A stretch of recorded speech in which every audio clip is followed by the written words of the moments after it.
Alright, in this video we're going to really quickly show you how to make drop shadows on your food face. So you'll notice on some of these samples that there's shadows behind the food. Now that actually adds a ton of depth to your project and just makes it look cool. It kind of pops off the screen a little bit more. So this guy, you can see a little bit of a shadow under the broccoli, as well as this wafer here, whatever that is, as well as some of the hair. That's kind of cool. As well as in this same thing, you can kind of see the cheese has a shadow, the pepper, etc. There's shadows behind the onions, etc.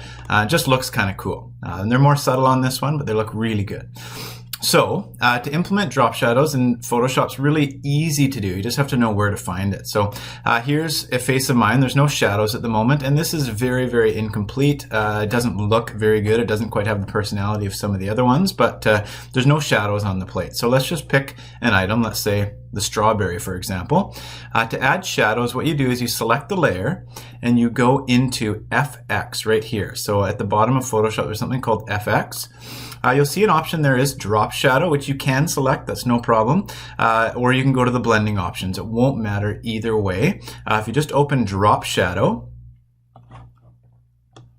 there you go. So you're instantly noticing there's a shadow here. Now this looks terrible because that shadow is so far away. It looks like the strawberry is theoretically hovering over the plate by about 2 feet or so, and it's got a really bright light on it because it's a really dark shadow, and that's where you can edit all of this stuff here. Okay, you can even change the angle of the drop shadow. If you really want it to go down and to the right, you can make that your angle roughly there, so you can play around with that.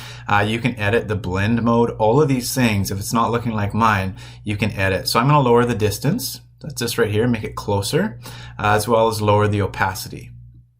Okay, and you can even make the edge really defined if you want to. I'd suggest probably not doing that, but yeah, so that has to do with the size here. So if I make the size 0, you can see the edge of the shadow is very definite, which doesn't really look like it's a legitimate shadow where there's going to be several lighting sources behind it. So I kind of like something like that a little bit more. And that's about it. So you can just add drop shadows to all your items, have some fun with it, and another nice feature that you'll find out here is it memorizes the previous settings. So you can just implement it to all your items. So this watermelon has the exact same opacity, angle, distance, etc. Okay?